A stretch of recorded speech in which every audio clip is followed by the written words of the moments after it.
How you doing? My name is DeAndre, daughter of the father, artist, writer, author. Been dreaming on air and now I'm promised walking. All thanks to God that my steps are ordered. When I walk in the room, I walk in with the Lord on my side, who's my light. That mean whom shall I fear? And ain't no need to brag, he's the greatest one here. Had to start with that before I start this career.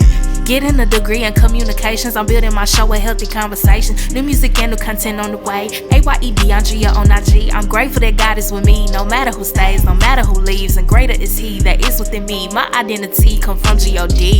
Mondays and Fridays from 3 to 4 is Dream on Air with DeAndrea season 4. Every week on PVU radio. I'm so blessed, I thank God that he made me bold. On the show the truth, yeah, it's gonna get told. And it's thanks to my guests on these episodes. And since God told us yes, they can't tell us no. He gave us a vision, we believed him for. We got faith, we got works, now they see the growth. When God tells you yes, they can't tell you no. He said it, he meant it, let's get it, let's go. It's Dream on Air with DeAndrea season 4 on PVU radio. Let's go, let's go, let's go.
DeAndrea, you're not tuned into Dream on Air with DeAndrea, y'all. I had to bring Khalid back today because we had a fire episode. I mean, it was so good. It was. Y'all, Khalid got the flowing, he got the talking, preaching. I'm like, okay.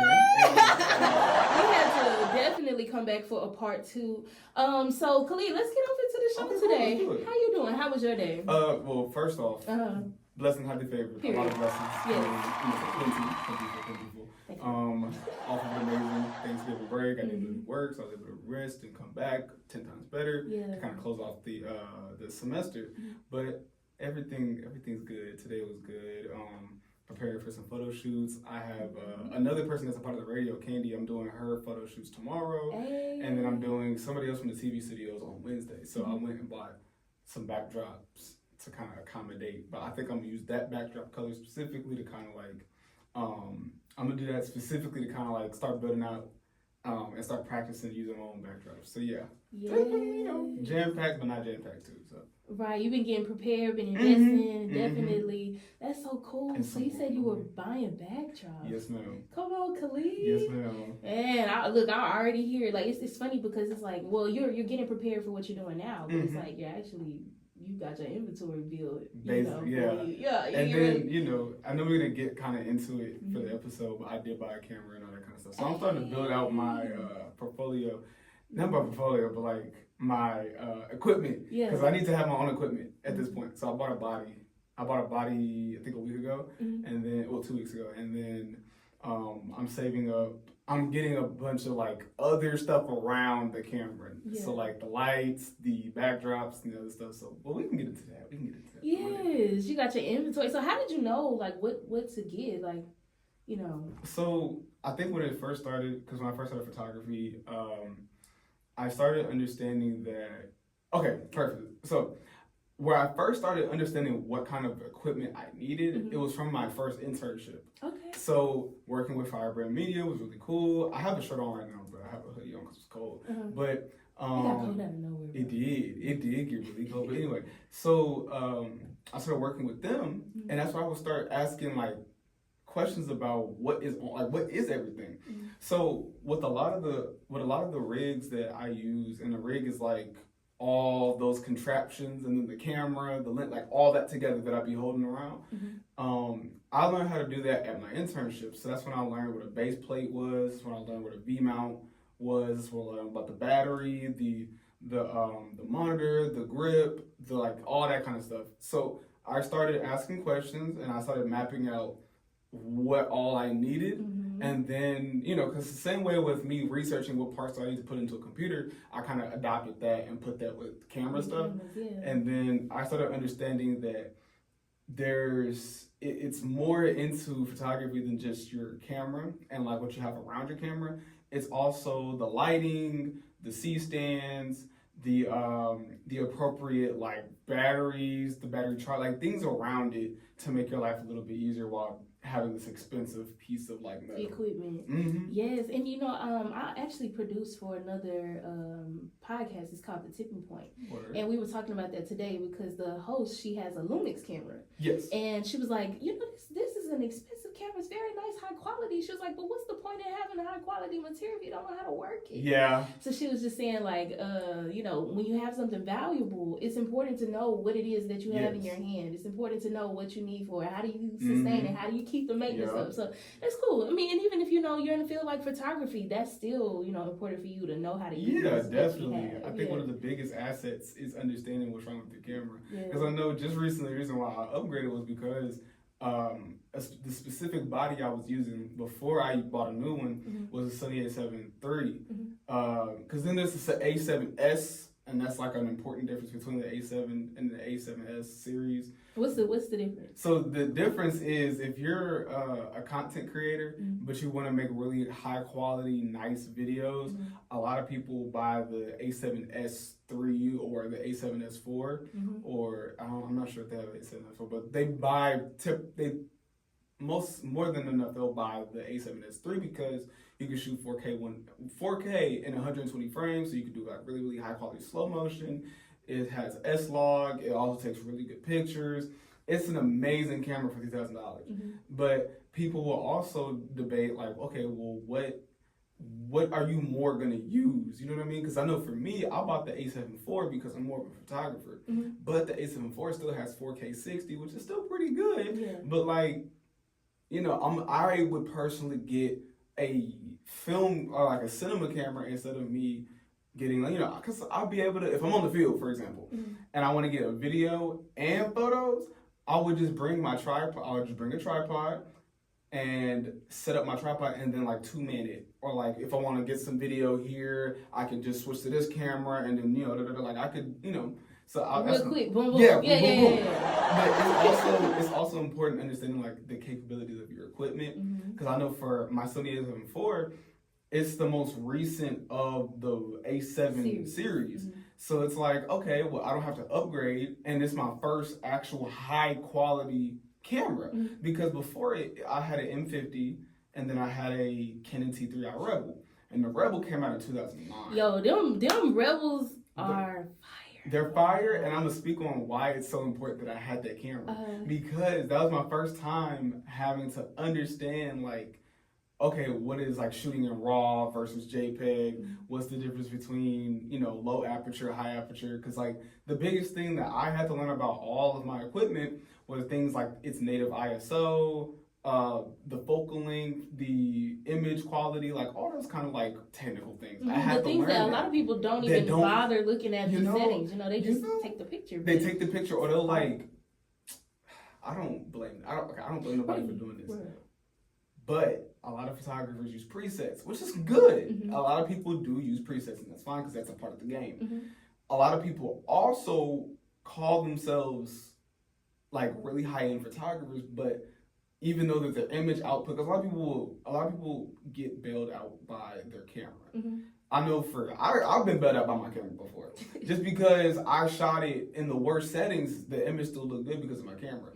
But there's a lot of people that only get success because of the camera they use. Not saying that they don't have other qualities, that's what I'm saying. But their camera does a lot of the heavy work. You know what I mean?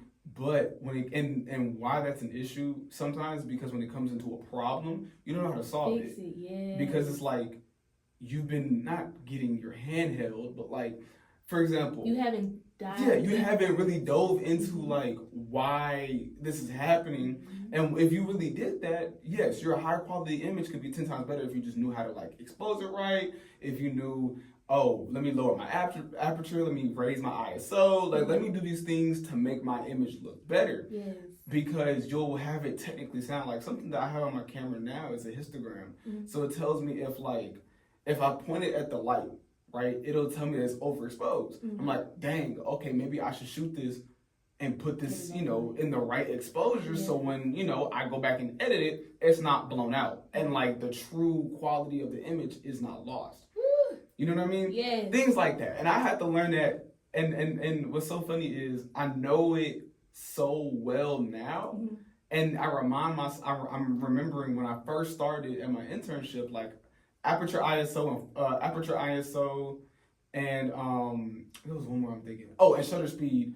They were like foreign concepts to me. But now, as I've like increased, that's something I didn't mention. I didn't mention shutter speed. But now that I'm further into my career, I'm like, those are like the foundational principles. Like you need to know this. So yeah, I think kind of speaking on like y'all having like know what kind of equipment for your podcast that you produce, which I think is also cool. Producing 2 podcasts is amazing. But also understanding your equipment also helps you to save some money too.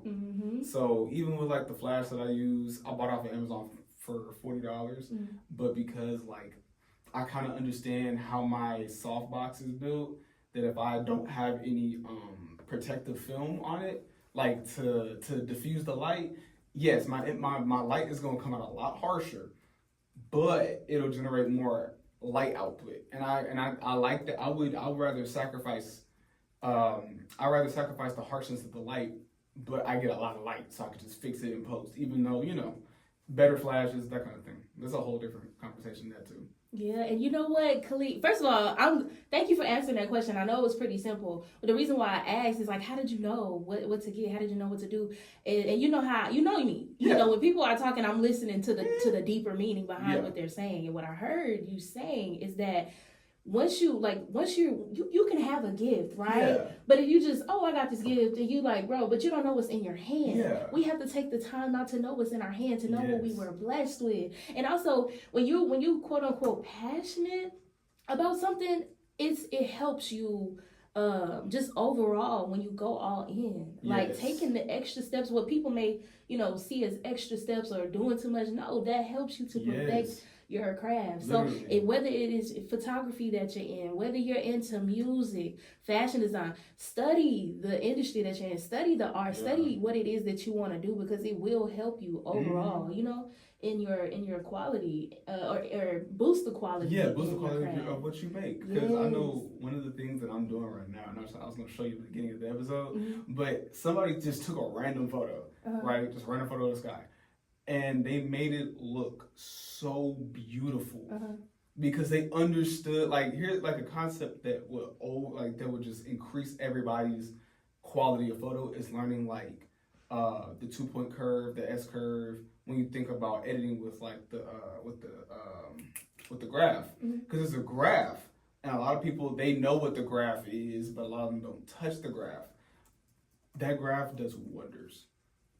And understanding how to do it is just amazing. Like, there's so many things that go into photography and videography at the exact same time that if people understood like certain aspects, because there's like the editing aspect to it, there's like the positioning, the framing, there's the settings, there's a bunch of things that go into making an image amazing. And if you start to like master those individually, everything's gonna like significantly look better. Yeah. You know what I mean? And you do the hard work up front, so that you make it easier down the line. Yes. And once you like Khalid and your clients is coming in, you ain't scrambling trying to figure out, no, you can really you can take time to really invest in the moment and in the art of what you're doing versus like frailing, I would say, trying to give people good quality. Also, you mentioned Sony and Canon. Y'all get at my boy Khalid for some sponsorship. You know what I'm saying? Y'all need a photographer. Y'all need somebody to test the cameras out.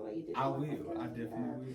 Period. So Khalid, how did you get your start into photography? The last episode we did talk about how your humble beginnings and how you took out the initiative to figure out how to build a computer from scratch and you did your research, went out and bought the parts. But how did you get into photography? How did you know that this was something that you wanted to do? So I was already kind of like, so I used to take pictures of like the sky, right? Because I used to be like, the sky is so fire, like I love it.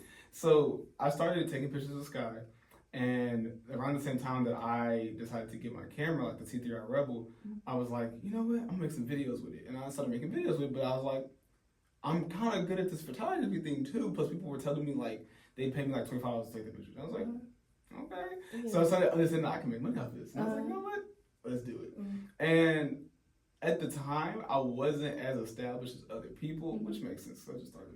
But it was like I was running into people that were like legit photographers, and I had a teacher named Mr. Wade. I still remember him. I don't talk to him, but I still remember him because he ran a photography business, and I would ask him questions about like, hey, what are like the best cameras?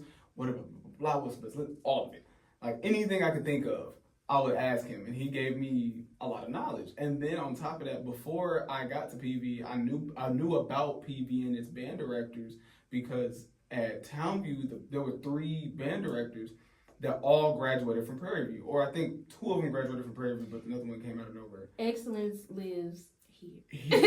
Yes. So every single one of them, I asked them. I started taking pictures of like their band, and then that's how I got connected to the Marching Storm in high school, and I was kind of like, you know, this could be good. Purple and gold. You know, okay. And you know, so the same person though, he helped me go shoot a wedding. Well, I went to go shoot a wedding with him, right? And he paid me $100 for it. It was cool. It was my first time, like, but I was like an intern that day. You got a paid gig. I got a paid gig from like, you know, so I was like, okay, cool. And that was my first time being a PA. So I took the time to kind of understand, like I would look at their equipment and I would be like, okay. Like, and I was manning one camera and I made sure that, you know, he just said press record, that's it. I said, all right, cool. But I started looking at like the different symbols on like the screen and I was like, okay. And I looked at the body, I looked at everything about the camera. I was like, oh, this is a fire camera. But then I also like wonder, why are there lights going off all at one time? And that's when I understood he was using a flash, but he had like 4 different wireless ones and a receiver on one camera. So I was like, okay, that's what a receiver is. That's what a receiver does. These are off-body flash. Okay, I know what an off-body flash is. Yeah. Or like, when I knew, like I know what gimbals are, like the little one, like tracking. I know what those are, but I never like physically saw one and put it together. And I saw one. I was like, okay, this is cool. Okay. Oh, so, and I just figured this out about a gimbal. You have to balance it before you turn it on, right? Like, you know, actually, yeah, you have to balance before you turn it on. And I was trying to figure out, like, why is my gimbal, like, spazzing with no camera on it? Then I realized I had to put the camera on there, balance it, then it would work. So I was like, okay, this makes sense. So I think just with me starting off, I had a lot of, like, aha moments, and a lot of people that were helping me along the way. They were kind of like pointing me in like the direction, and I kind of took the initiative to kind of be like, well, I'm around it. I might as well take pictures of these cameras, research them, do what I gotta do, because I was like, these look cool. And then on top of that, I was really into streetwear, and I was really into like product photography.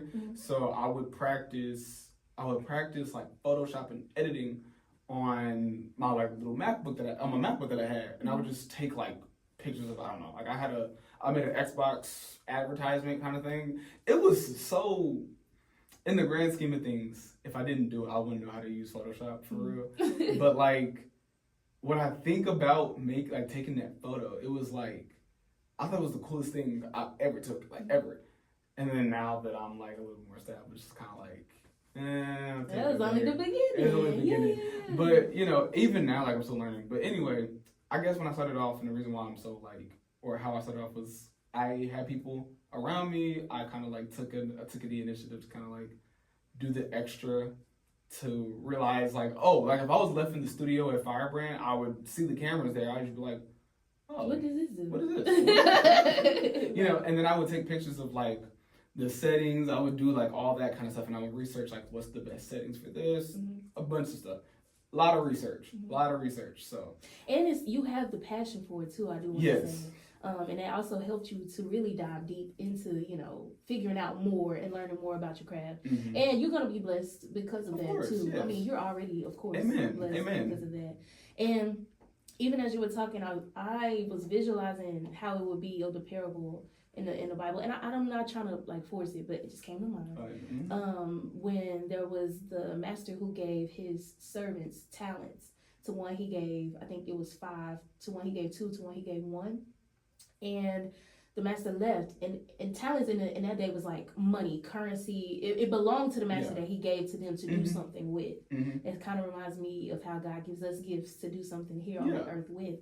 And the one he gave 5, he went and he multiplied it. He flipped the money. And he came back with more than what his master gave him. The second one did the same. He went and invested it, and it grew. And the last one, the one who had 1 talent, when the master came back, he said, "What did you do with what I gave you?" The man buried it in the ground, and he said, "I just wanted to save it for you for when you came back." And the master, he said, "Depart from me." He was like, he called him a wicked servant because he had something of value and he did nothing with it. And the reason why I'm bringing that up, and not that, I get you. Yeah, the reason why I'm bringing that up is that we are all given something. We're all given a gift. We're all given a characteristic, a trait, quality, something about yourself that God has blessed you with to do something with on the earth. And you don't want to return empty-handed, or not even empty-handed. You just want to do something with what He gave you. Or you don't want to waste your God-given talent. Exactly. He said, in everything you do it in excellence. And this is the thing, like, once you do that in excellence, understand that the harvest that you're going to reap is going to be great because you're sowing good seeds. You're taking the time out. Like in your when you shared in your story with us, you were researching. Research is big. I mean, no matter what industry you're in, even I have to learn, what I need to do, what equipment I need, how do I, and even if I can't afford it, I at least know where to find it. Exactly. Or on top of that, and kind of speaking on like the excellence part, excellence is not talking about the quality of your work, but the quality of the effort that you put into what you're working on, right? The preparation, exactly, in the moment, Yeah, and then understanding that research saves you some money, saves you a lot of money. Because there's times where I was like, for example, like I'm looking because I'm gonna buy this cinema camera, and I was like, is this the best option to go down? And I'm like, thinking of all these things, and I'm just like, you know what? Do some research. That's how we got here. So. And you're doing really well, and it's y'all, it's paying off. Don't ever think that taking that extra step or going the extra mile, or or having a season of like not making any money. I didn't make any money working for Firebrand. I didn't really have clientele here at PV until my second semester as a freshman, and even then, I had my camera, had my flashes, I bought my M50, but I didn't really get clientele until my sister. And then when me and my sister, because I was staying with my sister to take her graduation photos, and then after that, people saw the photos like, oh my gosh, that looks so amazing, and I was like, oh thank you. And then I started to understand how to edit around that time, and then it was a bunch of stuff that went into it, but I understood that I can build like talent doing this, and it started basically like with my sister, like understanding that the equipment that I had at the time, I'm gonna utilize it, and then when I got clientele, I could start upgrading, and it just kind of went from there. So. That's dope. That's dope. And I'm glad that you mentioned that too, because I feel like now, especially today, everybody's like, how can I make money? How can I make money? How can I make money? But you have to understand the concept first that your gifts will make room for you. Yes. So if you focus on the right thing, the money will come. They will. Yeah. And God, I love that He set it up like that, because I feel like, and even I've had to, have this realization myself too, without having a lot of money. I grew up, baby, we shared a lot. We reused a lot. We reuse, reduce, recycle. You feel me? Just to get by. And I remember having those moments like, man, I want to come up. I want to have money. I want to da-da-da. Yeah. And God said, what have I given you? Look at what I've given you. This is how the money will come. Don't worry about that. I got you. I'm providing for you now in this moment. Pay attention to what I've given you. Yeah. And I want to bring that up so much, because no matter what career you're in, no matter what passion you're in, I mean, if some people do things because they want to make money. If that's you, then that's cool. But understand that money is not the end all be all. No, because at the end of the day, you want to do something that you'll love. Yes. Like, you don't want to, for example, because with photographers, sometimes we just be like, oh yeah, I'm gonna take a shoot. Yeah, I'm gonna take a shoot. But deep down, if I didn't really like photography and I knew that there's sometimes like taking shoots, like you'll be like, man, I really don't want to do this. But I understand this is gonna be really, really cool if I knock this out like the right way, or if I, something good is gonna come from this. Yes. And understanding, once you have an understanding of that, and when whatever you do, I mean, like the hard stuff becomes easy, and like the feeling of not want to do something is overcame by the passion that you have for your craft. And people that don't really have that, they'll tend to fall out of it, even though they're like, well, there's a lot of money in it. Because if everybody was going for money, they'd be doctors, engineers, and like lawyers. But people know that, and there's some people that achieve those jobs and positions, they enjoy it. And there's the other half that achieve it and be like, this, I don't really like this. It's kind of wild, and that's why I left Whataburger. That's a different story. It'd be like that was just for some high, when you was in high school, and I was like, it's about time. But yeah. And it's like I'm there's a lot of people that I know they go off into these ventures and they're not passionate about it at all, and then it's like a month later it's like, oh, you still doing it? Like, nah, that wasn't for me. Now of course, yes, I do believe that you should definitely try new things, get your feet wet, if you're interested and intrigued, go and learn. Just try things. Yes, but it's important that what you do as a career is something that you're passionate about. And well, I got an interesting question for you. And I asked this because I also have another friend who's a photographer, and he was expressing to me sometimes he'll have people that don't know what they want to do. Like they'll book a time with him, and he shows up. He's like, okay, what's your vision? And they're like, I don't know. I would just let you do it. And he's just like, no. So when you're working with clients, what is something that helps you to help them bring their vision to life? What do they need to prepare? So I'm still figuring that out. Because even for me, it's like, the scariest thing is them saying like, so how do I pose? Or like what is my vision? Like, what is your vision? And I was like, bro, as much as I love having this booking, and this is your photo shoot, so whatever you feel like is best is best. But like, okay, I think for me, I feel like people should, because I'm trying to find a way to put this without being like, without taking responsibility. You'll work with anybody. I'll work with anybody. But I need you to like have an idea, and I'll like critique it and put it into a way that I'll make the best image. But you coming to me with like a pre-made like plan helps me a lot. Like, for example, Candy, tomorrow she wants me to get this background, and I was like, okay, cool, I could do that.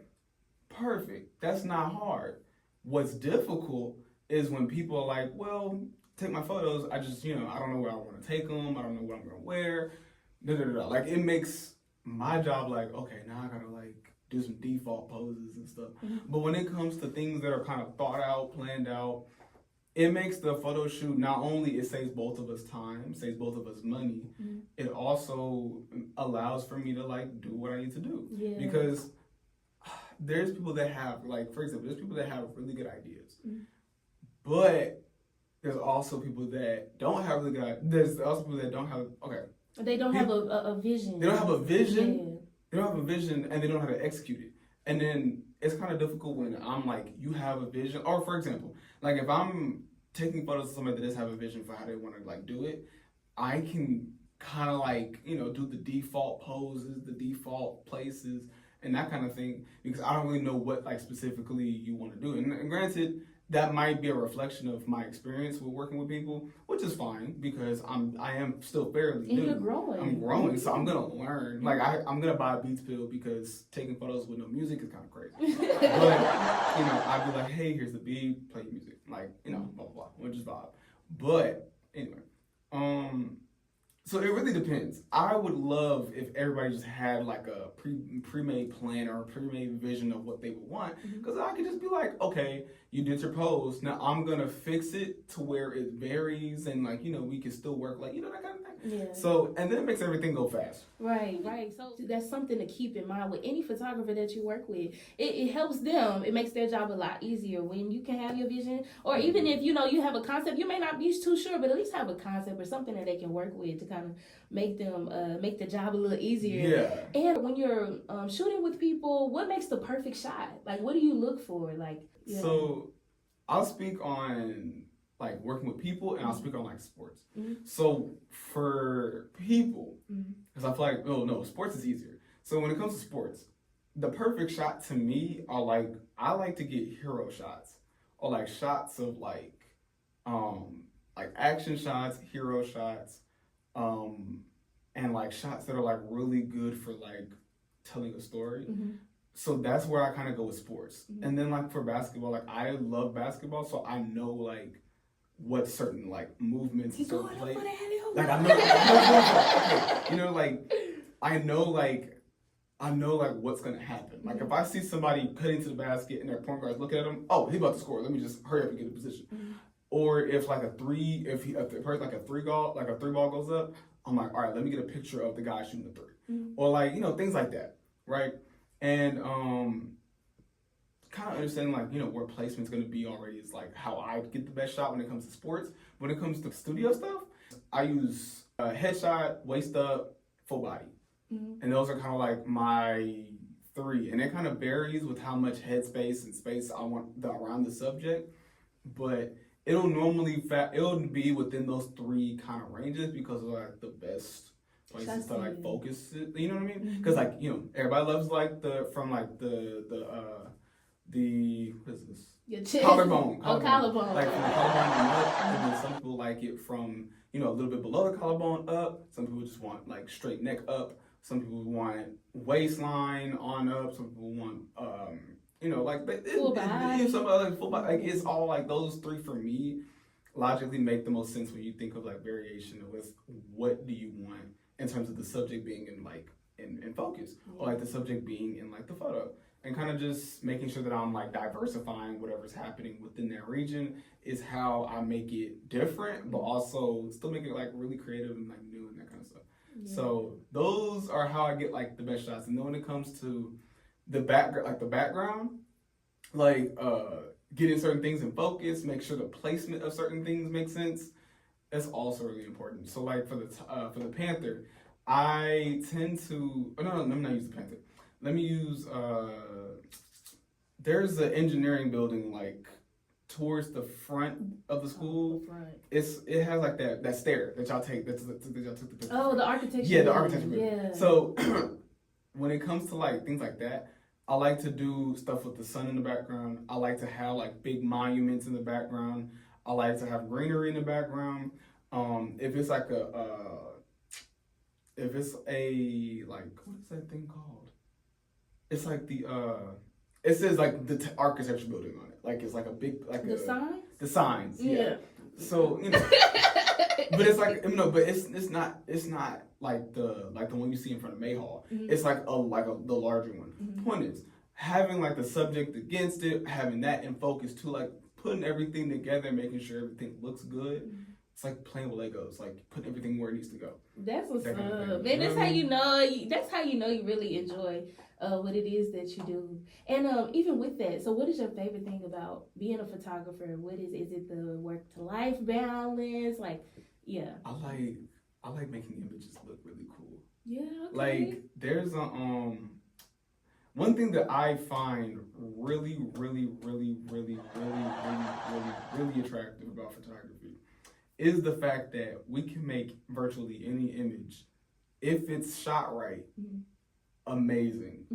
And one of the things that I really want to do is I want to go backpacking and like do landscape photography, because the images I seen people make from scratch, like some people could walk out their house, take a picture, come back in, make it look like it's just like amazing. And that's the art of photography. It's like you can make anything look really, really good, and you can dictate what people see. But for me personally, it started with like I said, I took pictures of like the sky, and I was like, you know what? I'm gonna buy a camera and do the same thing. Did that. And now I'm at the point where I'm like, okay, well, if I'm so good at photography, let me learn how to edit. So I'm gonna go outside today and just go up on the sky, take a picture, and I'm gonna edit it. And I'm gonna see how it looks. And I'm gonna take like the stuff I learned from other people on like TikTok and YouTube and try to like add that to, you know what I mean? Because that's how you learn how to do different things. And I feel like it'll be cool to just make like really cool images. And that's the fun in it. That's the fun part about it, is making great images. So, or recreating stuff, making things look really, really good. And I think for me, the reason why my social media is kind of like, I don't know how to like incorporate all the stuff that I do, because my social media and like all the photos I take sports, I take portrait, I take every single thing, and now I'm gonna add landscape to it. So when it comes to like everything, I don't know how I'm gonna like put it all together. So, but I think I might post like the best of the best stuff. Yeah, and but yeah. Where can they go to see some of your work? Where can people find the work that you've done so far? So, Afro Does Media on Instagram is my main account, like my main, not my main, but like my main photography account. Yeah. I think on TikTok it was Afro Does Video, but on Instagram it's Afro Does Media. Yeah, and y'all, he got his cornrows in. He put the beads on his. He feeling pretty fly. Yeah, But usually I have an afro, but you know, I think this semester I was like, well, I kind of like being. I really like having like my braids, but that's different. Hey, how you doing? My name is DeAndre, daughter of the father, artist, writer, author. Been dreaming on earth now. Promise walking all thanks to God that my steps are ordered. When I walk in the room, I walk in with the Lord on my side, who's my light. That mean whom shall I fear? And ain't no need to brag, he's the greatest one here. Had to start with that before I start this career. Getting a degree in communications, I'm building my show with healthy conversation. New music and new content on the way. AYE DeAndrea on IG. I'm grateful that God is with me, no matter who stays, no matter who leaves. And greater is He that is within me. My identity come from G-O-D. Mondays and Fridays from 3 to 4 is Dream on Air with DeAndrea season 4. Every week on PVU radio. I'm so blessed, I thank God that He made me bold. On the show the truth, yeah, it's gonna get told. And it's thanks to my guests on these episodes.